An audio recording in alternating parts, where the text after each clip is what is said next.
How's everything doing? I'm golden, brother. Living I well in this appreciate. madness? Well, yeah. I mean, I appreciate what you said in the intro. And it's like now that I think about it, I think you were one of the first few people on TikTok that I was actually mutuals with, like 4 years ago. Yeah. I mean, you were the person that actually turned me on to the craziness of TikTok because I believe you were already on your fourth or fifth account at that time. And I had just joined and I was like, wait a minute. I'm like, what's going on here? Because all I'm seeing is your videos like, hey, I had a 500,000. That was my fourth account. Now I'm on my 17th account. And I was like, what am I getting myself into here? You know what I mean? But I think you're Well, on your seventh or eighth account now. And finally, they've let you stick. so my main account is my seventh account, and my backup It's account, ridiculous. my backup account is my 13th account, and all of the other ones got permanently banned. Well, congratulations. You're now over 1 million followers on TikTok. Yeah, Something going on towards like 700,000 here on YouTube. So if yeah. anybody thought it was just a TikTok fluke or whatever it was, they can shut the fuck up and they can stick it right up their ass because we're looking at a success on multiple platforms here.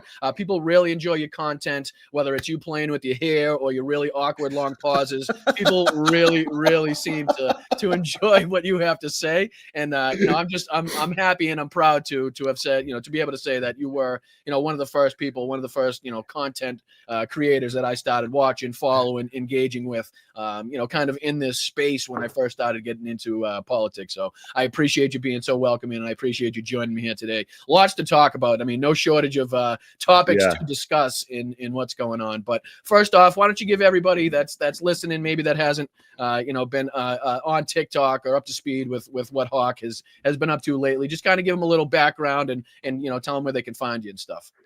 Yeah. So for people who don't know me, I've been on TikTok for about 4 years. I've been on YouTube for about a year and a half.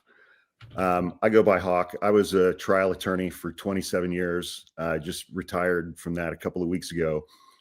And, my particular blend of ADHD and PTSD and the fact that I'm a news and politics junkie, I think my brain works a little differently than most people when it comes to talking about current events and things like that. And I try to bring my experience as a trial attorney to analyzing a lot of the legal stuff. And you can find me on TikTok at MDG650 Hawk, seventh account. And if you go to YouTube and just search for Hawk Podcasts, my page pops right up. Yeah, I mean it's been cool to see. I mean, there's been a lot of people that have been in and around our space that have really taken off and have seen some success. So it's really cool to see. But like I said, let's hop right into some of the craziness that's going on, because obviously as a Yeah, lawyer, I'd kind of like to get your take, dude. obviously, on the boat strikes, right? Obviously, that's been a big talking point. That's what it's been big in the news.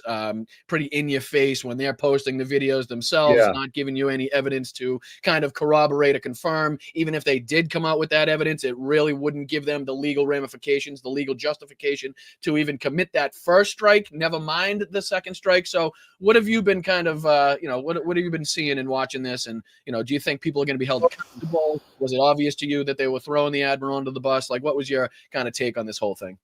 so a few things to kind of start off with. I mean, I think we've done something like 25 strikes. We've killed 85 or 90 people. Donald Trump and Pete Hegseth have described these people as drug smuggling narco terrorists. This administration has not put forth any credible evidence that there were drugs on any of these boats. They have not put forth any credible or admissible evidence that any of these individuals that we've killed were doing anything illegal, or that they were members of a cartel or a gang. And third, and I think something that's of critical importance in this context, is we have a legal framework to deal with drug smugglers already. The Coast Guard or the Navy uh, stops boats, boards them, searches them. If they're drugs, we confiscate that stuff. we take the people on board into custody, we bring them back to the United States and put them on trial. That is obviously not happening here. And all of the people that we have brought to the United States and prosecuted for drug trafficking, none of them are eligible for the death penalty. And yet Donald Trump and Pete Hegseth seem to think that in this context, executing people is okay. There is no legal justification or framework that supports what Donald Trump and Pete Hegseth are doing. It's unlawful under international law, under domestic law, under the laws of war and combat. It's illegal under the Uniform Code of Military Justice. These boat strikes are nothing more than just straight up murder. And, you know, the MAGA chuckleheads that we all interact with on a daily basis, you know, one of their latest talking points is like, oh, now people on the left are defending drug smugglers and they're in favor of narco terrorists sending drugs to kill Americans. And it's just like, I'm just saying this is the law. Right. Well, I think it's always been more of a law, due and process. these are illegal, and these hits are straight up murder. That's it. Right. It's that not simple. only is it a human side of things, but it's also just, you know, due process. Not only that, but you talk about evidence and not giving evidence to confirm or corroborate what they're saying. But not only that, but to the complete opposite side of that, what we do know has given us like the opposite reason to think what they're saying is true, because the survivors that have managed to avoid being killed in these strikes, they were not arrested, they were not brought to the United States and put on trial, prosecuted, they were sent back to their country of origin, they were not prosecuted. So again, if you had ample evidence to prove that these guys were actual narco terrorists affiliated with Tren de Aragua, or, you know, whatever it may be, they were actually carrying drugs, you know, to the point where, you know, you think it's deemed necessary to kill them. You're telling me it's necessary to kill them. It's okay to kill them, but once that strike's done, you don't even prosecute. Like that tells people a little bit of what they need to know about the evidence that they do or don't have on these people. Well, and I think that leads to, you know, kind of the critical next question is why. You know, why is Donald Trump and Pete Hegseth doing this? Pete Hegseth is just a performative clown. He's in so far over his head, just like Kristi Noem and Kash Patel and Dan Bongino, I mean, and Pam Bondi for that matter. It blows my mind when people actually list the people that are in charge of this government right now. Like, I'm sorry. Like, I don't mean to cut you off, but still to this day, 11 months in, when you talk about Pam Bondi, Kash Patel, Dan Bongino, Pete Hegseth, like when you go down the list, Marco Rubio, it's like, Jesus Christ. Yeah. Like, we're lucky we're even in this good of position. I feel like, you know what I mean? Like, well, and I mean, you know, Donald Trump has seemed to have a particular hard-on for Venezuela since the beginning of his second term. I mean, remember back in March, and Kristi Noem is going to be held in contempt of court for this. You know, we had 3 plane loads. Venezuela? Did you just see Maduro? Venezuela, it's unbelievable. You know, they had 3 plane loads of, according to the administration, you know, about 750 young Venezuelan men who were all members of Tren de Aragua, the Venezuelan street gang.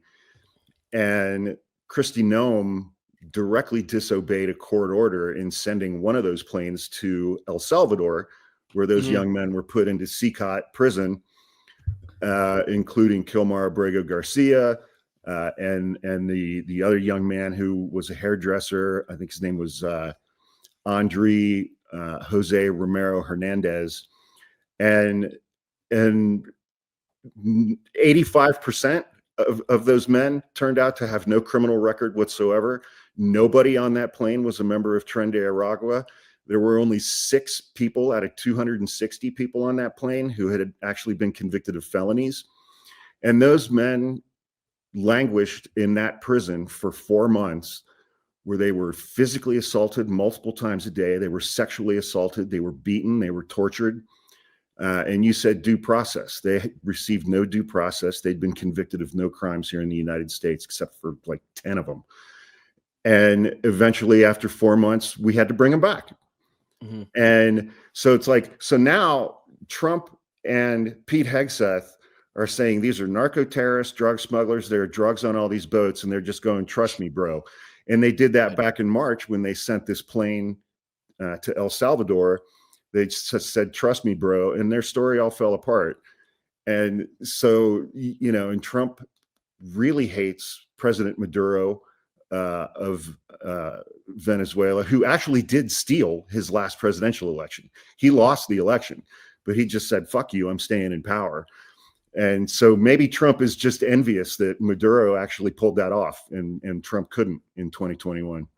Right. Well, it's like, how thick do you have to be to, on one hand, believe that they're actually doing this for drug-related reasons when their main talking point is fentanyl, and then we know that the vast majority of fentanyl and the precursors does not come from Venezuela, while at the same time they're pardoning a drug kingpin that brought and is responsible for over 400 tons of cocaine coming to the United States. It's like, you can't have your cake and eat it too. It's like that. None of this is making any sense. And I've heard a lot of speculation. Obviously, the main speculatory, point is going to be the oil. I've heard that there's, other lesser known natural resources in Venezuela that a lot of companies and we may be after. I'm not too hip on, the specifics on what those other natural resources may be, but I'm sure it's a little bit of both. You know what I mean?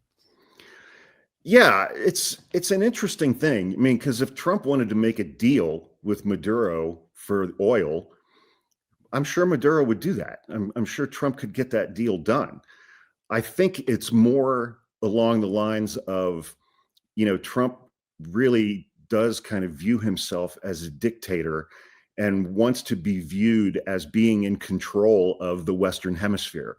And with somebody like Maduro, Trump wants to remove him from office and take credit for that and make every other leader of every other country know and understand that Donald Trump took that guy out. Maybe he could take me out too. Mm-hmm. But I mean, as with Trump, it's like, I'm sure that he has motives that are rooted in his unique, deeply, deeply disordered and traumatized narcissistic brain that probably none of us will ever understand. And you mentioned the pardon that he did. I think that guy's name was Juan Orlando Hernandez, the former president of Honduras, who was convicted in a United States court last year of having smuggled 400 tons of cocaine into the United States. And of course, his potato head supporters see no inconsistency or contradiction in that because they're stupid and they're gullible and they're very easily manipulated. But, former President Hernandez's brother was also convicted in that same trial, and he hasn't gotten a pardon yet. And so people, we're all trying to figure out, well, why the hell did Trump pardon this guy? And I can't remember who it was that I heard talking on a different podcast, reminding me that, all of these Silicon Valley tech guys, Peter Thiel and Musk and Zuckerberg, and I don't know who all's involved in it, but they got together and they bought an island off of the coast of Honduras. And before President Hernandez was arrested, he was letting them have that, not under the jurisdiction of Honduras or any other country. So these tech guys had this island where they could build this utopia, and they were not under the jurisdiction of any country. They were not subject to any country's laws or anything like that. And so a lot of people seem to think that some of those guys were working behind the scenes, through JD Vance or Jared Kushner to get Trump to issue this pardon. Now on the screen, I'm just kind of showing Yeah. everybody just to kind of, highlight the hypocrisy. This is from Trump's first term, January 19th, 2021, where he deferred the departure for certain Venezuelans. I think the number was like 200,000. And I think he did this on it was either his last day or the last week in office, trying to Yeah. kind of doing his best to set Joe Biden up for failure. I think a little bit in this where, you know what I mean? He deferred their deportation, allowed them to stay in the country, and then went on to blame Joe Biden for them being in the country. You know what I mean? So it was like, Yeah. Was that the TPS stuff, the temporary protected status? Do you know? Do you if remember? I don't know if that was the exact same one. But it says here, pursuant to my constitutional authority to conduct the foreign relations of the United States, I have determined that it is in the foreign policy interest of the United States to defer the removal of any national Venezuela or alien without nationality who last habitually resided in Venezuela, subject to the conditions of exceptions provided below. So basically just, Yeah. again, doing his best. He did a lot of these types of things, Yeah. in his last couple Yep. weeks in office to make sure that Joe Biden was either handcuffed in certain situations, was fighting from, behind already, you know what I mean?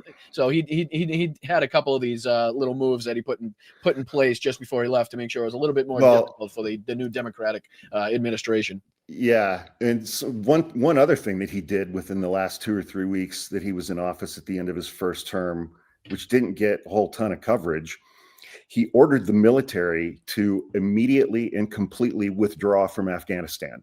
And his generals said no. I think it was actually, I did a Midas Touch video on that exact same thing. I think it was actually 2 or 3 different nations all in one order. So he basically went in and said, I want all, I think it was Syria, Afghanistan, and if I'm remembering correctly, I don't want to say wrong country, but I believe there was another one. Probably in there. Germany. And he was just like literally in an order, went to Mark Milley and was like, I want all of these. We want to remove all U.S. forces from all of these countries with no prior warning, no prior planning, no prior policies put in place to make sure that, order maintains when we pull out. None of that. And they were stunned. They were like, Mark Milley was like, what the fuck? Like and I'm not sure if this is the same order, but this is one where Mark Milley actually went to the White House, right? Talked to not only Mike Pence's chief of staff, Donald Trump's chief of staff, talked to a few people, and they had never heard of the order. They didn't even know it was a thing. So he was like, well, you better get me in front of Donald Trump right now, or you get yourself in front of Donald Trump and explain this fucking order because it's insane. You know what I mean? And they went to Donald Trump. I forget who the main players were, but they went to Trump, and about 10 minutes later, they came back and said, no, orders rescinded. You know what I mean? That's don't worry about that. And then I think eventually he went on to do something similar, but it's like, you can see how, I mean, this is even in the first term, how erratic, nonsensical, incompetent these decisions were being made. And it's only gotten worse exponentially since then. It's crazy. He's way worse now. He's way I worse mean, I guess we should probably talk about it. What is probably the most prominent thing that you've seen so far in his decline, say cognitively or just health-wise in particular?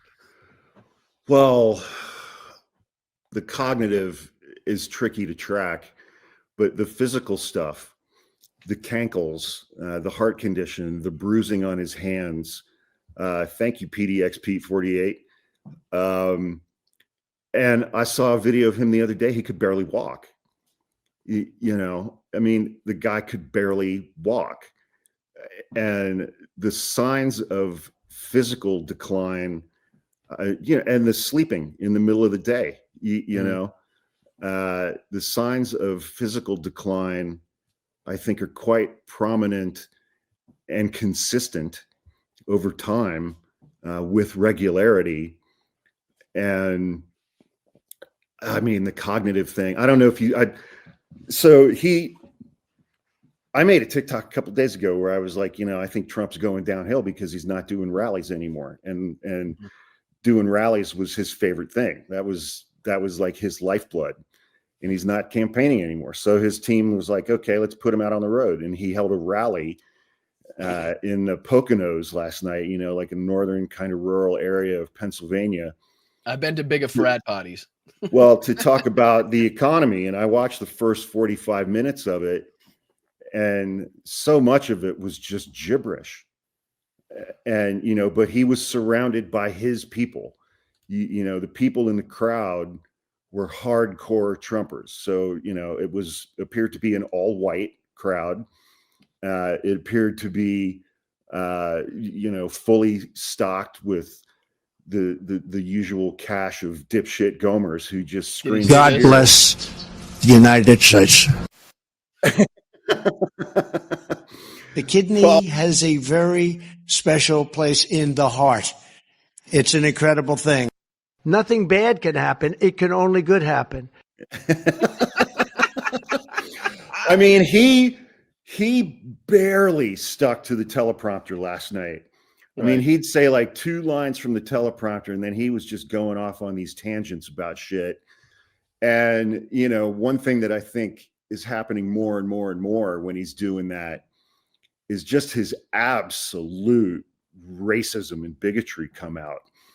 Because he started riffing on Ilhan Omar, a Democratic congresswoman from Minnesota who was a Somalian refugee, and talking about Somalis in Minnesota and he said horrifically racist things about Somali people. And, again, last night he was talking about shithole countries. It's like, why don't we get people from Norway and Sweden? We always take these people from Somalia. And when he was talking about Ilhan Omar, he was like, she married her brother to get here legally. And she's here illegally. She needs to go back. And the whole crowd started chanting, send her back, send her back. And so, I mean, I've said many times, one thing that I do appreciate about Donald Trump is that, he has just taken off everybody's masks. He has just ripped off everybody's masks, and he gave these people permission to crawl out from under their rocks and just be openly racist out loud in public everywhere they go. And they're taking him up on it. They're taking him up on it. And I mean, as it relates to immigrants and things like that, it's got nothing to do with legal or illegal, because the Department of Homeland Security keeps tweeting out the word remigration, which is, that's a Nazi term. It's ethnic cleansing. Their goal is to ethnically cleanse the United States of Black and brown people. And then what did they just put in their new national security policy plan that they kind of started? There was a little bit of pressure onto Europe and the UK about civilizational erasure, I think the term was they used, which is no different than poisoning the blood of our country, calling them disease-ridden vermin, rats. It's no different. I mean, that is just reworded. It's Mein Kampf reworded to Donald Trump in 2025 is all that is. Civilizational erasure.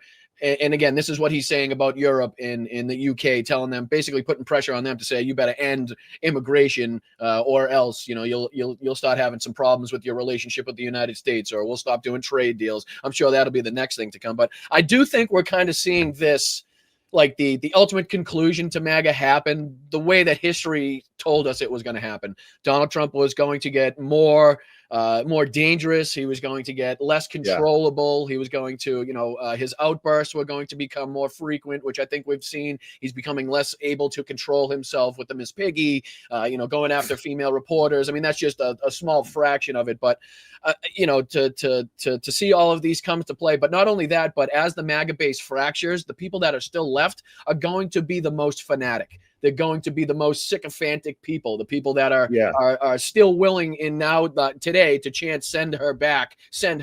Like these are, and it's only going to get worse and worse and worse. As that base becomes smaller and smaller and smaller, the only people left are going to be the most radical, the most fucking fanatic, the most loyal to Trump in his racist, bigoted ways. And, we have to be prepared for that. And another thing, as more and more people are trying to kind of not diagnose what's going on with Donald Trump, but they're speculating as to what health-wise might be causing his, different ailments and bruises and stuff. I think we need to be careful because, we're not doing it here, but obviously we're not doctors. And I think it's rightly frowned upon for anybody to try to, accurately diagnose somebody that they never treated, never seen in person, that type of thing, right? So, and not only that, but we better be careful of not leading people down a road of believing Donald Trump's going to keel over tomorrow. If he does, we'll take it as it comes, Yeah. right? But I don't want to give people I'm serious. I don't want to give people a false Sure. sense of hope where it's like, okay, we could just kind of sit back. The man's not going to make it for another 3 years anyway.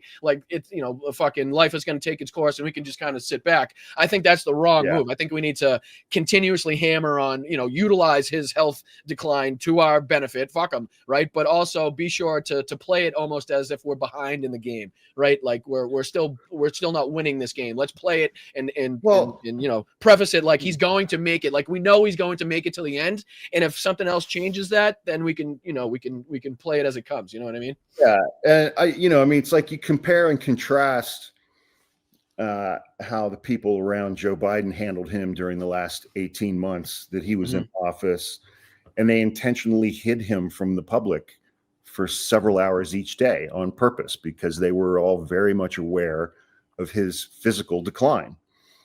And Donald Trump, in contrast to that, is a malignant narcissist. Everything has to be about him, and he has to be the center of attention at all times.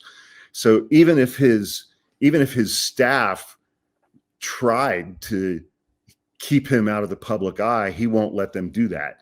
So as he continues to decline physically and possibly cognitively, he will make sure that we are all very, very much aware of that because he can't stay off camera for any appreciable amount of time, right? And can't keep himself from interacting with the press in the Oval Office or on Air Force One. Now, interestingly, I don't know that he has held an actual like formal press conference since starting his second term. If he has, it's only been one or two. He much more prefers that kind of, pool spray when he's sitting behind the Resolute desk in the Oval Office or standing in the hallway of Air Force One, right? With, kind of a free-for-all sort of atmosphere and not, the generally more structured circumstance of an actual press conference where he's in the briefing room standing at the podium. I saw recently that he's done far less appearances than his first term. Yeah. Already just going by, per day or whatever they did. He's 80 years old. He does have chronic health problems. And then weirdly last night, it's like, I don't know how long he ended up speaking last night. I'm sure it was for an hour and a half, or if not longer, but he was in that environment that he loves, surrounded by his people, feeding off of their energy. And they loved him in that room. And that's like his lifeblood. Right. And between the time that rally ended, like, I don't know what it was, 3 or 4 hours later, he put up this massively long Truth Social post where he like kind of transitioned halfway through into his health and said that he's taken 3 cognitive tests, and each one of those has been in front of an audience of several doctors and medical professionals. And I'm like, huh? That's not how cognitive tests work. You don't take them in front of an audience. You're not on stage performing for 50 doctors and they're all, evaluating your cognitive skills. And so he, there are times when he posts something like that, where he is very clearly off the rails. Yeah. And it's like, he types out one sentence and it's got 120 words in one sentence. You're just like, what the hell is even happening, man? Well, how many MRIs have you had where you didn't know what body part it was on? Like, just slap me in the tube, check it all. It's like, what? Like, what it's just pretty sure they tell you. It's like I used to listen to Charlie Sykes back in the day when he was the host of the daily podcast on the Bulwark. And he frequently used to describe Trump as a clown with a flamethrower. And yeah, he is an absolute clown, but he still has a flamethrower and you can do a lot of damage with a flamethrower. Yeah, that's the post right there. I did a TikTok last night where I just read the whole thing slowly, and it was just like, did you get it under 10 minutes? I did, yeah, but Jesus Christ. He says, I go out of my way to do the long, thorough, and very boring medical examinations at the great Walter Reed National Military Medical Center, seen and supervised by top doctors, all of whom had given me perfect marks. Yeah. That's not how it works.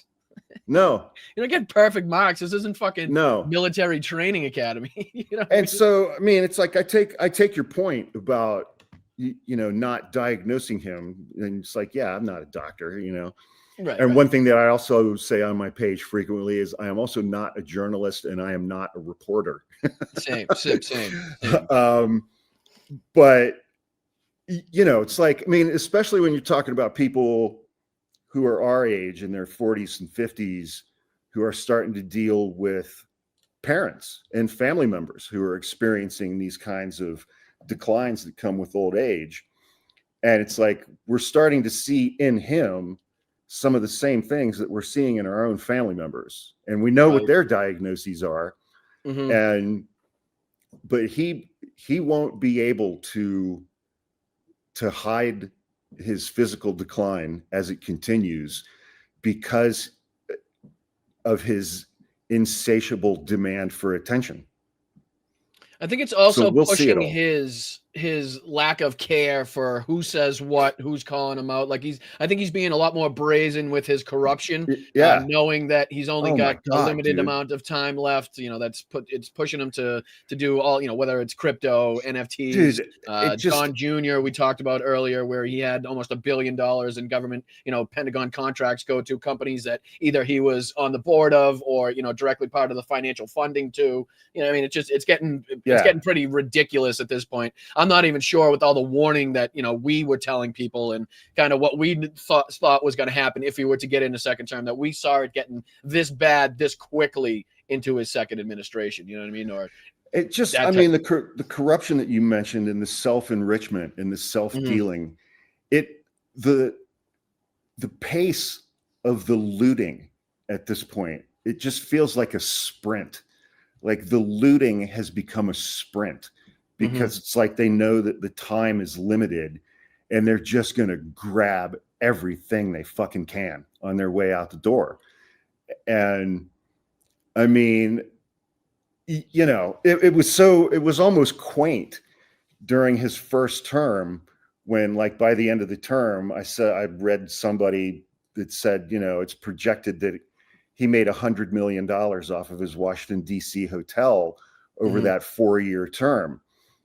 And it's like, since Inauguration Day, he and his 3 sons, including Barron, have increased their net wealth by somewhere around $4 to $5 billion in less than a year.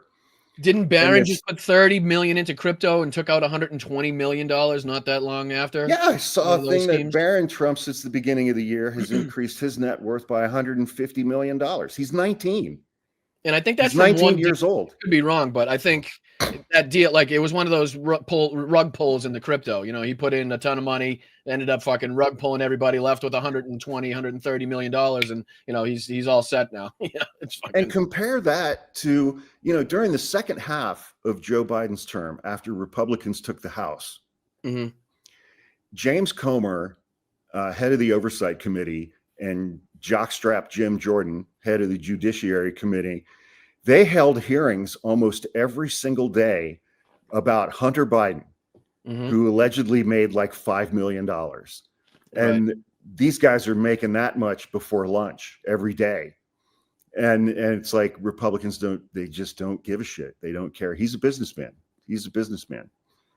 Well, I mean, I guess the question is, do they give a shit, or are they still just so cowed and scared of Donald Trump, his Truth Social post, and the reaction from what is still left of the MAGA base? Like we've heard Marjorie Taylor Greene say on 60 Minutes, she was talking about how, you'd be surprised what these Republicans say and talk about behind the scenes, but they're just not willing to say it in front of the cameras, in front of the microphones, because of, the same thing that we saw what's a good example? Lindsey Graham, after January 6th. Lindsey Graham, count me out. I'm done. I've had enough. Yeah. You know, I went along with it as much as possible. Count me out. Next thing you know, he's getting fucking harassed and chased in every airport that he's in by a gang of fucking, red hats. And what happened 2 weeks? Okay, I'm back in. All right, I'm back in. Yeah. I've had enough of getting chased through airports and, my house getting called and peppers, whatever it may be. But Donald Trump has set up this process of he calls them out, the base goes after them, and then he doesn't even have to do any work after that. The base will kind of do it for him, type of thing, and get these people in line, type. You know what I mean?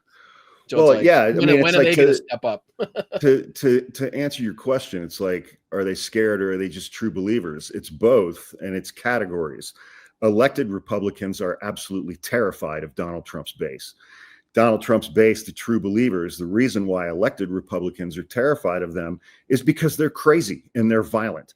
And when an elected Republican stands up, I mean, look what happened in Indiana over the last couple of weeks. They were passing their redistricting bill, and there were 7 or 8 Republican state legislators who were like, no, I'm not going along with this. And they all got swatted and they all got death threats. Mm-hmm. And, in case people don't know what that term swatted means, it means that somebody in your community will call 911, give them your address and your name or your description, and say that you are being violent in your home. You have a firearm. You're holding family members hostage. And the entire fucking SWAT team responds in tactical gear with automatic or semi-automatic AR-15 rifles, which gets dangerous and storm your fucking house quickly, regardless of what the call is true or not. It gets dangerous very quickly when you get that many guns surrounding you. You know what I mean? Yeah. And, the over-militarization of police is another topic for another day, maybe, but it's like the police respond based on what was reported, that a crazy, drunk, violent person is in this residence with a gun threatening other people and holding them hostage, and they respond accordingly. And it can take quite a while for them to sort out, oh, this is a swatting incident. Mm-hmm. And that's what Trump's base does to Republicans who go against him. Marjorie Taylor Greene just last week talked about the death threats that she got and that one of her kids got because she broke with Trump on the Epstein files. And Trump supporters were making those death threats because Marjorie Taylor Greene said, no, I want the Epstein files released. She said, I want the Epstein files released, and she signed the discharge petition in the House. And because she did that and Trump didn't want her to, she got death threats from the Protect the Kids crowd. Yeah, and I think the most blatant part about that is the response she said she got from Donald Trump. Like, she said she texted J.D. Vance, a couple other people in the administration saying, hey, what's going on? I'm getting death threats. J.D. Vance kind of did like, okay, I'll look into this type of thing. Yeah. Donald Trump, she said, she didn't give the exact wording or, response, but she said it was extremely rude and hateful, right? And she's talking about death threats. So I think you can kind of, you can see where she lies. And she's even, again, I say in the show, like, she literally just crawled out of Donald Trump's ass about 3 weeks ago, and she's already, on the outs. She's already forgotten about it. She still traffics in all kinds of racism, misogyny, anti-Semitism, bigotry, homophobia, transphobia. I still haven't heard her denounce Trump's efforts to overturn the 2020 election. I still haven't heard her call January 6th what it is, an insurrection. She broke with Trump on one issue. She's right on one issue.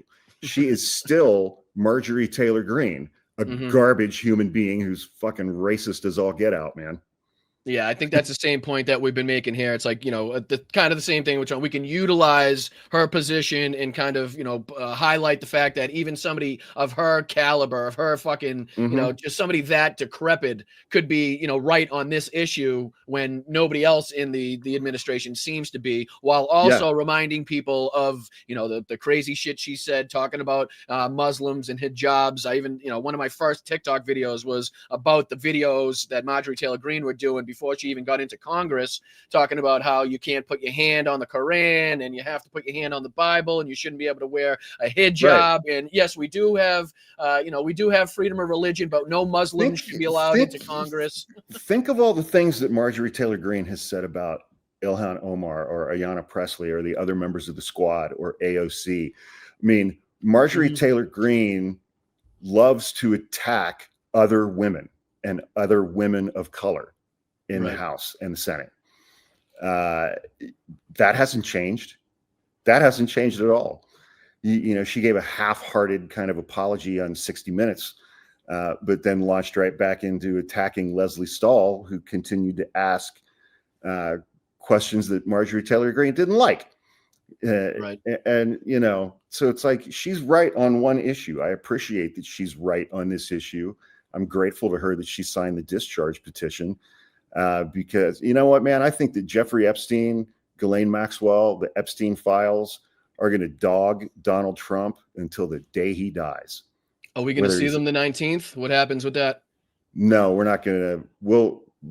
If we see anything on the 19th, it will be minimal. It will be unsubstantive, or it will be information that relates only to Democrats and people that Donald Trump doesn't like Bill Gates. Do you think Pam Bondi abuses that little statute that she has where she kind of still has the last say on, you know, if it pertains to an investigation or, you know, if a name needs to be redacted? You think so? I think so. Yeah. I think that's what the main worry of people was when they saw that kind of clause inside of the, inside of the writing of that was, okay, well, I mean, nothing really changed. The wording kind of changed, but still at the end of the day, she still has the power that she can abuse to, again, take out whatever she wants to take out. But interestingly, there have been a couple of federal judges who over the last few days have issued two other orders. Like there was a federal judge in Florida who ordered prosecutors to release grand jury materials and some other materials from the investigation and prosecution of Jeffrey Epstein in Florida in 2005 and 2007, the first time that he was investigated. And then a federal judge in New York ordered prosecutors to release the grand jury material from Ghislaine Maxwell's case, along with discovery that was produced in that case. And I did a TikTok about this last night. We may see some new information from that Ghislaine Maxwell materials, but from what I read about the grand jury proceedings in that case, the grand jury heard from an FBI agent who said, here's the evidence that we have. And here's what this witness said. Here's what that victim said. He was the only one that testified to that grand jury. And with the discovery that was produced by the prosecutors in that case to the defense, you know, you have to produce to the other side everything that you're going to use in a trial. And so presumably a lot of that stuff is already public because they did the trial already. But there may be some things that they produced but didn't use in the trial. So there may be some new information there. I'm mostly curious about what we're going to get out of Florida from the 05-07 investigations into Jeffrey Epstein, because he was at his height, if you want to call it that, at that point in time. I mean, he'd been doing this shit for 10 or 15 years and had been utterly unchallenged in any way, shape, or form by anyone in a position of authority until local police in West Palm Beach, Florida, started investigating him. That was the first time anybody started investigating him. So I'll be very curious to see what comes out of that production.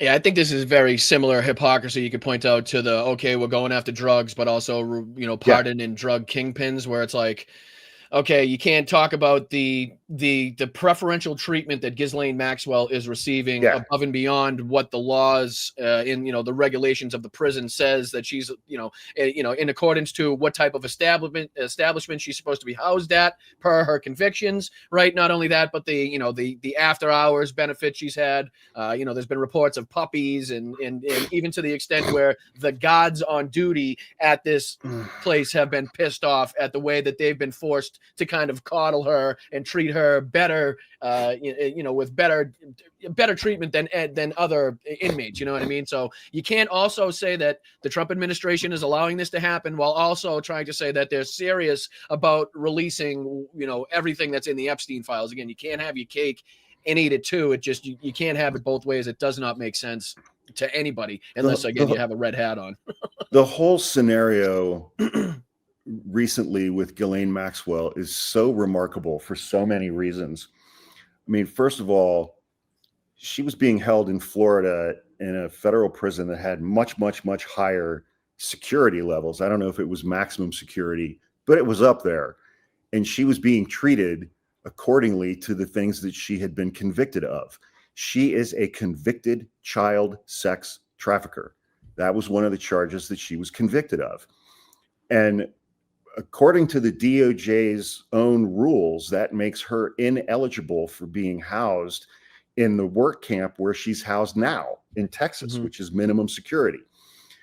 And they moved her there after she did a 2-day-long interview with Todd. She got Blanche. a special waiver. They signed a special waiver to allow that transfer, right? Right. And which there's paperwork for that. Okay. Right. That paperwork is going to be signed by somebody. So someday we're going to get to see that paperwork. But Todd Blanche, the assistant deputy attorney, the number 2 person at the Department of Justice, who was Donald Trump's lead defense attorney in his Manhattan case that resulted in 34 felony convictions. Todd Blanche is the assistant, the deputy attorney general at the DOJ. His job is administrative. He's not working cases while he's there. That's what the prosecutors are for. And so the fact that he is the one who interviewed her instead of the line attorney who prosecuted her and got that conviction. And that attorney, by the way, was James Comey's daughter, Maureen. And so they fired her. She knows that case file inside and out better than any other person at the DOJ. Instead of sending Maureen Comey to do that interview, they sent Todd Blanche to go get information to clear, quote unquote, Donald Trump. And then they moved her to that facility in Texas, where she gets to have private meetings with people.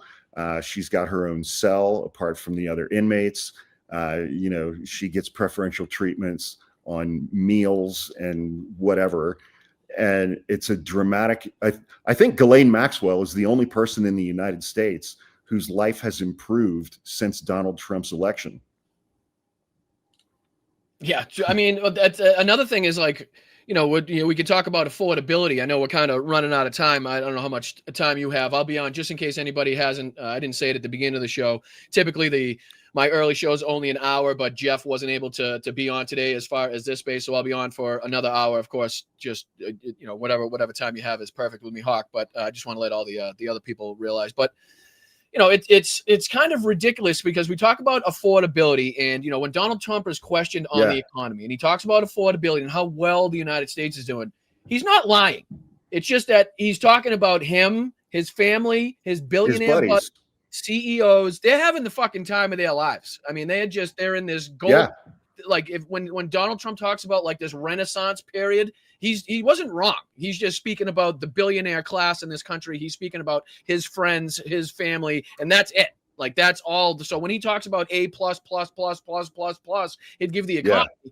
What he's talking about is what we were speaking about earlier, the way in which he's been able to enrich himself, the way he's been able to grift, the way he's been able to cheat, lie, and steal with pure, without impunity. You know what I mean? He's just been allowed to do it. He doesn't care. He knows he's only got so much time left, and he's going to do what he has to do. But again, that's why he's so able to lie to the faces of these people that are like, okay, well, you keep saying that the economy is good, but everybody else, homelessness isn't on the rise. We've lost more jobs than we, coming up to than we did in the pandemic. And if we pass that, then I think you said in one of your TikToks, like we'll be going back to the fucking Great Depression, talking about job losses. You know what I mean? So, in 1 year, in less than 1 year. Right. Unreal. I mean, it's incredible when you think about it. Thank you, Peter. Thank you, buddy. He ran on the economy. He ran on inflation. He ran on grocery prices. Mm-hmm. All of those have gotten dramatically worse just since he was inaugurated in January. And the corporations laying off over 1.1 million people, all of those businesses are still profitable. All of those major corporations are having a record year because they've jacked up all the prices on everything that we have to buy. And so it's been a great year for the corporate investor, Wall Street, Silicon Valley crowd. It's been an amazing year. And, but again, it's just like everyday Americans are just getting hosed left and right. Trump sends a $40 billion bailout to Argentina, and American farmers whose losses have exceeded $44 billion this year, they get $12 billion worth of socialism. It's not even, it's barely 25% of the losses that American farmers have sustained. And the like 80% of that bailout package is going to go to big agriculture and corporate farms. It's not even going to go to small farms that are being hurt. It's going to go to his deja vu all over again, because the same just exact like thing happened in his first administration, where China. We talked about this on our previous show, where China, agreed to a certain deal, didn't even come close to fulfilling those deals. We just read an article again right after that, where in this same deal we're talking about now, China has started to purchase soybeans, but in no way the amounts or the percentage that they had already agreed to or promised to buy. So that they're not just short of the expectations. It's less than. It said it was far short of the expectations. So they're doing the same thing again. And like you just said, how can you on one hand say that this man's America first and send $40 billion to Argentina, but again, when he realizes the hurt that he's put on the American farmers, like he did in the first term, that only amounts to $12 billion in aid or assistance. You know what I mean? It's like, who is he really benefiting? Who is he really putting first? And we could talk about Putin and Ukraine in the same kind of light, in the same kind of, with the same rhetoric. It's blatantly obvious, The farmer thing is a tricky thing for me, man, because it's like my dad's side of the family. I come from a family of farmers. Right. And Ohio, right? Ohio. And I spent most of my summers on my grandma and grandpa's farm outside of Mansfield, Ohio. And, it's the best memories I have from my childhood of being at that farm. Was it dairy? And Grandpa grew corn, soybeans, and wheat.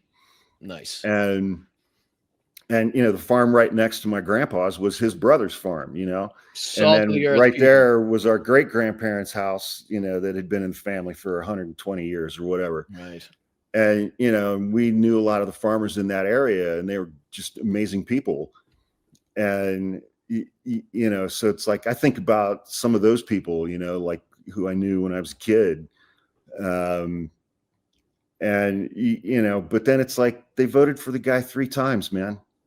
Right. They voted for this 3 times. And it's like, oh, he's doing exactly the same thing he did in his first term 8 years ago. And he's completely fucking us over. And it's like, I don't know what it is going to take, to snap people out of, their racism, their bigotry, and their homophobia and their transphobia, and get them to start voting in their own interests again. Well, unfortunately, I wish I had the answer to that.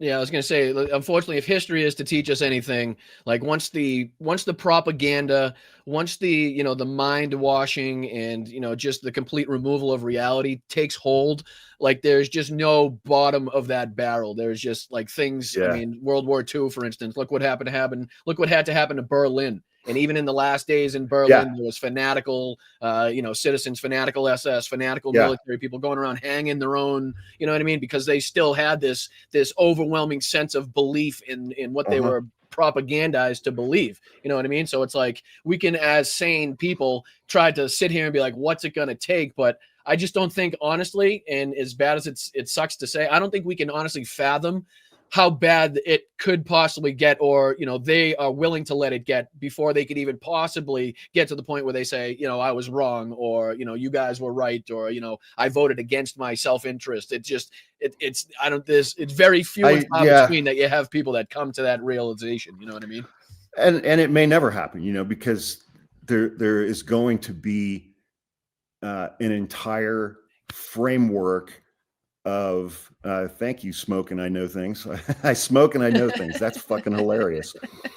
There will continue to be an entire framework of right-wing media and MAGA podcasters who, regardless of the impacts of Donald Trump's second term, regardless of what those impacts actually are, those media networks they're just in perpetuity will continue to blame Democrats and Joe Biden and immigrants and blame trans people for being pedophiles when it's almost always a straight white Republican man who are child sex offenders. Right. And, but that media network is still going to exist. That echo chamber is going to exist. And it just allows people to not have to engage with reality. It allows people to not have to take responsibility for any of their own behavior or any of their own decisions.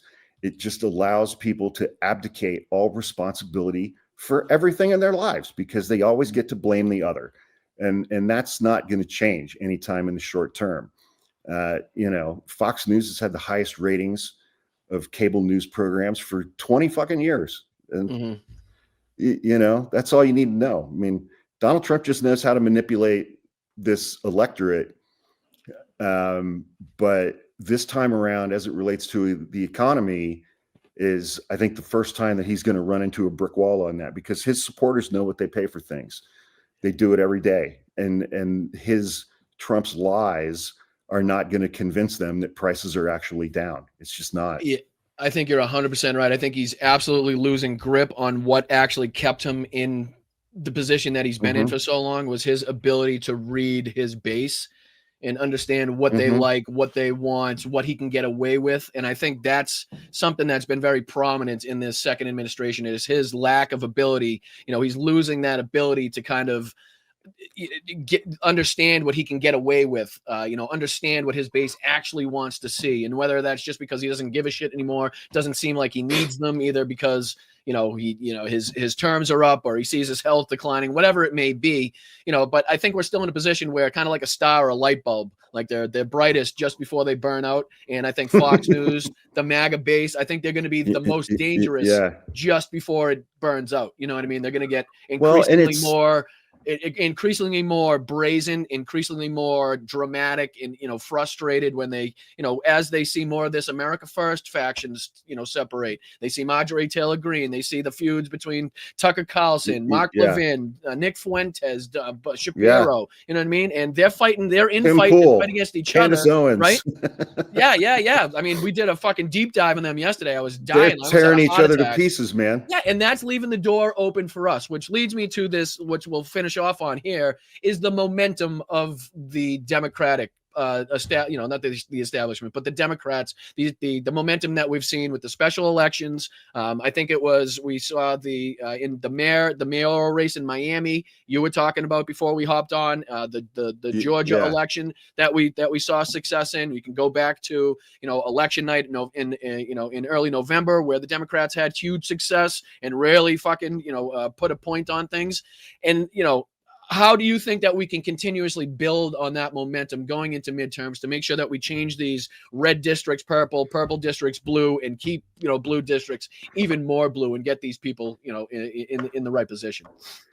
So I will answer that question honestly, and because I answer questions like that honestly is why I don't get invited to do all the things that the cool kids get to do.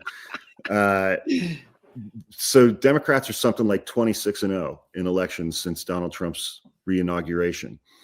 And my fear is that AIPAC establishment Democrats like Chuck Schumer and Hakeem Jeffries look at those results and say, this is a complete endorsement of today's Democratic Party, as opposed to looking at it, I think, accurately and saying, man, people hate Donald Trump so much they'll even vote for Democrats.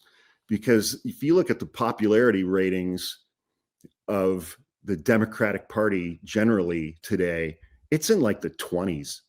None of these elections that has happened since Donald Trump's inauguration at the beginning of this year, none of the special elections that have happened have been an endorsement of the Democratic Party. it has been voting against Donald Trump. And the Democratic Party can only be against Donald Trump for 3 more years, and then he'll be gone. I know people say he's going to stay, but he'll be gone at the end of 3 years. And then it's like the Democrat Party is going to be right back where it's at right now. All of the senior Democratic leadership in the House and all of the senior Democratic leadership in the Senate take millions of dollars from AIPAC and associated lobbying groups. They've all voted in favor repeatedly of sending more weapons to Israel. And that is going to become a bigger and bigger and bigger and bigger issue as we approach the midterms, because we are watching a genocide happen right before our eyes. Hillary Clinton just said a few days ago she said a few days ago that young people watching completely made up videos about Gaza are what's turning young people against the Israeli government and the Israeli military. It's like, how you can be that deluded still at this point is mind-blowing. You've got these generational establishment Democrats who won't leave. They keep running for office into their 80s. So they won't leave. They won't step aside for younger Democrats. And we have a huge bench of younger, energetic, principled Democrats who could take these slots from these fucking dinosaurs, these AIPAC dinosaurs, but they won't step aside. At the beginning of this year, when this new Congress was inaugurated this past January, within the first 4 months, and it was incredibly close margins. There was like a 4-seat margin that gave Republicans control. Within the first 4 months, 3 Democratic House members died in office. And they were all incredibly ill when they ran for re-election in 2024, and they still refused to step aside and let go of their power and let go of their job.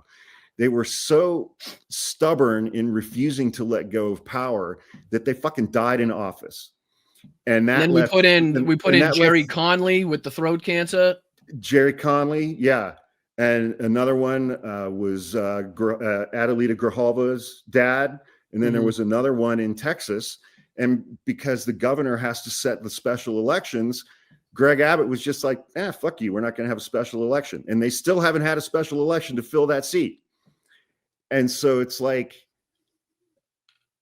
how do you keep this momentum going? The Democratic Party doesn't have momentum. The country has anti-Trump momentum. The Democratic Party is still lost in the fucking wilderness, man. They have nothing. They have nothing to offer Democratic voters under the age of 40 as it relates to housing costs, school costs, student loans, the cost of having a family and raising a kid. This Democratic Party has nothing to offer those people aside from being anti-Trump, which they get to do that. They'll do that very, very successfully through the midterms. Democrats will take the House, but until the DNC and this current Democratic Party, turns over the fucking reins to people under 50, they are lost in the wilderness when it comes to appealing to voters. I'm right. All they have is I'm not Trump. Oh, sorry. No, I'm right with you on all accounts, especially. We talk a lot here. We focus a lot on Ukraine, what's going on in Gaza. We're big advocates for getting AIPAC and, PACs in general out of politics. Yeah. You look no further than the reluctance of both Hakeem Jeffries and Chuck Schumer to endorse and get behind Zoran Mamdani when it was just clearly, obviously, a candidate who energized and mobilized voters under 40 overwhelmingly. Right. And the current Democratic establishment basically told him to fuck off. Right. It's and insane, along with the polling numbers that you talk about with Democrats, I think I've done my part to try to get people to realize that especially with what you're talking about in elections, you put the election results with the polling numbers for Democrats, and you can only come out of one thing, and that's what we're coming out with here. The people are so fucking pissed off. They're so frustrated. They're so angry at what Donald Trump is doing. And the reluctancy of the Democrats to step the fuck up like the American people want them to step the fuck up and provide to the American people like they want them to provide, that they're still willing, like you said, to say, fuck you, Donald Trump. We're going to vote blue, but at the same time, we're going to fucking hold the Democrats accountable, and we're not going to give you these like overwhelmingly good polling numbers when we don't believe you're doing the best that you possibly can be doing. So it's not like there was a time and point and place where people were trying to get the low polling numbers for Democrats to associate with like liking Donald Trump's policies, when it couldn't be fucking further from the truth. It's the complete and total opposite. They have it's a complete repudiation of Donald Trump's policies and what he's been doing. And then if you look at the polling numbers for Democrats, that's when people are like, okay, I'm looking at Donald Trump blatantly fucking commit crimes, blatantly commit corruption, steal from this, what Doge was doing. And we have this mealy mouth. We're going to send fucking strongly worded letters, and we will win. And again, with the not utilizing the momentum behind Mamdani, it's like there's so many different things and aspects that we could point to. And you're 100% right. But people need to understand that the momentum, whether it be with the Democrats or anti-Trump sentiments, we need to utilize that to our best abilities. We need to utilize that for our power and at least going into midterms. And then once we get once we get to that point where at least we have a singular roadblock in between Donald Trump and allowing these policies to be put in place so easily, with him controlling the executive, legislative, in the rest of the people in Congress. Excuse me, I got something in my eye. Jesus Christ. We have to make sure that we hammer those points home. You know what I mean? We have to make sure that we tell people, hey, they're going to continue voting that way, but guess what? They're going to hold you accountable at the same fucking time. You know what I mean? Well, and here's the danger. It's like no political party is going to pause and engage in truly structural, foundational self-introspection. So I think I left out the legislative before I get clowned on for not having the three branches of government down. I think I left out the legislative. no political party is going to engage in the kind of introspection that the Democratic Party needs to when they're winning every single special election that comes up. Because it's like the establishment folks will be like, we don't need to examine and change anything. Look at how incredibly successful we are. And it's like, the DNC folks are not going to call for this. Chuck Schumer is still trying to figure out if he's going to run for re-election. What is he, 78 years old? Because he wants to be Senate Majority Leader. Polling numbers could be a benefit. You know what I mean? He wants to be Senate Majority Leader again. That's what he cares about more than anything. And Hakeem Jeffries cares more about being Speaker of the House than anything. And so they're gonna do the corporate donor AIPAC game that they need to do in order to make sure that those things happen for themselves, as opposed to, putting forth any kind of legislation that would help people under 40 be able to afford to raise families again, while we're sending tens of billions of dollars to Israel. I guess that leads it to an next. Who would you like to see, just hypothetically, whether they've announced intention or not? Who would you ideally like to see at the top of Democratic leadership? That's a great question. There are so many capable people in the House. And again, whether just hypothetically, whether they've kind of said or admitted they want to do something or not, just, in your opinion, that's all. I mean, fuck. I want to see AOC be Speaker of the House, frankly. I know she's gone kind of corporate over the last couple of years, but I'd love to see somebody like her with her passion and her fire be Speaker of the House. Or can you imagine Jasmine Crockett being Speaker of the House? That'd be fucking incredible, man. That would be absolutely incredible. In the Senate, oh, fuck, dude. The Senate, it's like there are some very capable members of the Senate who are stepping up to the moment as it relates to Donald Trump. But then, you see, I'm blanking on names. You see Cory Booker, Chris Coons, Jackie Rosen, and so many others who are on the right side of things when it comes to standing up against Donald Trump. But the second Bibi Netanyahu flies into Washington, they all want to get into that group photo with him. And it's just like, what are you doing? What are you doing? I mean, you're just alienating every one of your voters under the age of 40.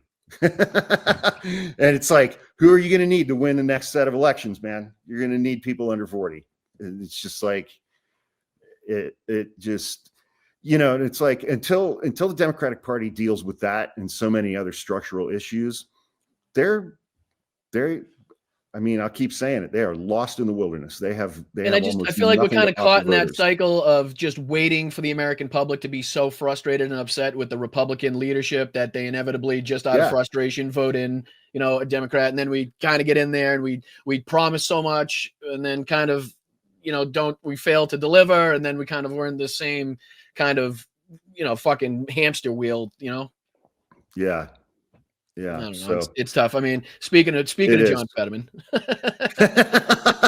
yeah, and then you get guys like John Fetterman. Thank God he's an anomaly in this Congress. But what people are going to write books trying to figure out what happened to him for years.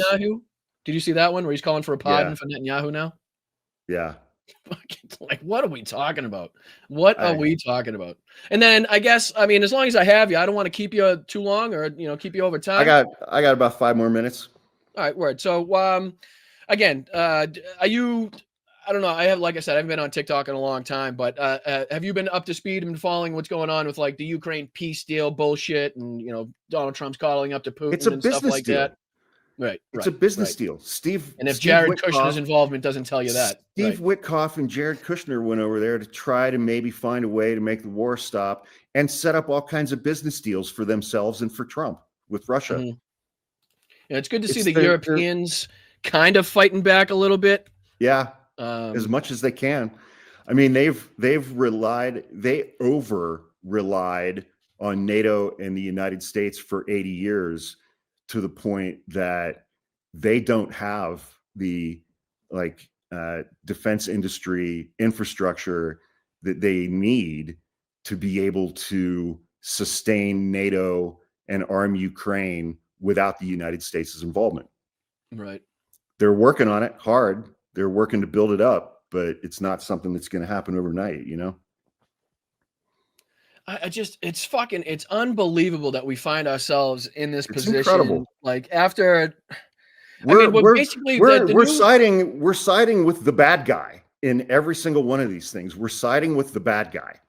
Well, not only that, but we're quite literally going back to an isolationist type of policy, at least as it pertains to our new foreign, our new national security plan as it pertains. And it's like, Tucker Carlson said the other day, we covered his interview with Piers Morgan, and he was kind of trying to question whether or not the West actually won World War II and whether or not it was, more destructive to the UK, and they should have just let kind of Hitler do his thing in Europe and they would have been better off. It's like, I don't understand. He's trying to make it seem like the UK voluntarily interjected itself in World War II for absolutely no reason when it's so ridiculous. Obviously the writing was on the wall, and if they were to get through Europe, get through France, of course it was going to leave Great Britain in a very precarious and vulnerable spot, and they needed to step up for Poland when they stepped up for Poland. But I mean, to think that what we did as the United States in that period, which was kind of sit on our fucking thumbs, FDR did what he had to do behind the scenes while the Neutrality Act was still in place to get, ships and whatever ammunition and stuff that he could to the UK and the USSR. But until we were attacked at Pearl Harbor, right, until we lost almost 3,000 servicemen and women and citizens in an attack on a Sunday at fucking our major naval base, right, then that was the only thing that kind of changed the sentiment and the rhetoric of the people in this country from isolationist and we don't need to get involved in a foreign war to, I guess we're involved in this. You know what I mean? So to think that the Nazis would have been looking at Britain from the fucking Channel Coast on the other side from France, and and Britain would have been like, yeah, we don't need to do anything. We're all set here. Everything's cool. You know what I mean? It's just fucking is ridiculous. What are they supposed to do? Wait till the Luftwaffe came over and the Kriegsmarine was on their way over? Yeah. It's asinine. Well, and that was all happening while we were turning away huge ships full of Jewish refugees who were fleeing the Holocaust. And while Right. we were interning, I don't know, 200,000 Japanese Americans in internment camps. And, you know, you've got MAGA revisionist historians now who go on Joe Rogan and Ben Shapiro and Tucker Carlson and Tim Pool's shows, then now say, you know, actually Winston Churchill was the bad guy in World War II. It wasn't Hitler, it was Winston Churchill. And you know, so it's just, I mean, everything is stupid and dumb and terrible and dangerous, and it's going to get worse over the next year. And you know, I don't even know, dude. I don't even know, man. I mean, that's part of the reason why I just said fuck it and moved up to the mountains. No. And like I said, I appreciate your time, man. Thank you so much for joining us. I'm sorry. Thanks for having me, man. I really appreciate it. No, absolutely. And you know, I don't know if I think we all have our days and our moments, right? We all have days where we're slightly more optimistic for the future. And then we have our days where it's like, you know, it kind of all seems like it's caving on in us. And then, you know, we kind of have the in-between days. So, you know, I always tell people to kind of, you know, if you find yourself getting burnt out, you know, remove yourself, you know, go out for a day, take a walk, take a hike, you know, watch a couple movies, just, you know, kind of, you know, put yourself in a bubble. That way you can kind of recuperate, keep your mental health and stuff like that, to make sure that you're recuperated and ready for the fight that's upcoming. But, you know, I don't know, I'm not going to say more optimistic, but I think that we do have the political ammunition. And I said this in the last election, no fucking political party, the Democrats, has had more opposition research, political ammunition, or fucking bullets to use to go after their opponents than the Democrats now have. Knowing what we know from Donald Trump's first administration, everything he's done in his second term, you know, knowing the frustration of the American people, if we can't utilize that for a good showing in the midterms and the general election, then we have some serious fucking problems. But you know what I mean? I think we do. The people are at a tipping point right now, whether it's with ICE, foreign policy, tariffs, the economy. I mean, there's the grift, the corruption. There's a fucking whole list of things that we need to utilize for our benefit. But I'd love to have you back on, Hawk, at whenever you want. Great conversation. There's a ton more that we could discuss. So I really appreciate you, dude. Congratulations on all your success. You know, I hope everybody in the chat hops over to Hawk's podcast, sign up there. Anybody that utilizes TikTok or any of the social media platforms that he's on, please find him out, sign up to his platforms. I would be very much appreciative, very grateful for that. So Hawk, thank you, brother. You know, if you ever need me to pop in and rip on some rip on some Republicans on your show, you got me going at the end of the show. Yeah, I was talking about Democratic momentum, and we went off on a whole fucking tangent. Well, that's what I'm here for. I appreciate keeping me grounded. But we're here at Blunt Politics. Right, anybody man. that's watched this show for a long time knows that I'm no stranger to calling out my own. You know, I call it as I see it. I don't care if you're blue, white, purple, yellow, black, Republican, Democrat. If you're not working for the benefit of the American people, then I'm gonna call you out. So Hawk, you have a great day, brother. I really do appreciate you, man. Thanks, man. You too. I enjoyed it. I'll see you soon. Take it easy. Thank you so much. Appreciate you, brother. All right, guys. Hawk, give it up for Hawk. I appreciate him. It's been a long time, man. It's been a long time. It's good to see that, you know, people are still actively engaged, actively involved. You know, the people that when I first started getting into politics were kind of, you know, not learning the ropes, but kind of just getting into this whole sort of thing are still at it, which is pretty cool. So I appreciate everybody that came over from maybe Hawk's side of things to watch me over here. If you like what you were hearing, like what you were seeing, hit me with a follow, subscribe to the channel, hit me with a like. I really do appreciate it. But yeah, thank you to the mods. Thank you to everybody. Yeah, I appreciate it. Again, there's so much that we could talk about. And, you know, a lot of people hate having that discussion about what the Democrats need to do to change not only their rhetoric, but policies to, you know, better get younger people involved, better, get the message out that we want to help and benefit the American people in their everyday life and to make the lives more affordable. Like, I know it's an uncomfortable conversation, but it's a conversation nonetheless that needs to be had, right? Again, I always bring it up too when you play a game or a sporting event or NFL teams. The first thing they do after the game is they watch back the tape. They watch back everything that they did during the game, and they figure out where they could have done better, where they went wrong, what mistakes they made, where they can kind of change things up to make sure that they don't make that mistake in the future. And that's no different here. We can critique and criticize. That's how you show that you are passionate. That's how you show that you are involved. That's how you show that you do care, is by criticizing and critiquing and trying to make things better.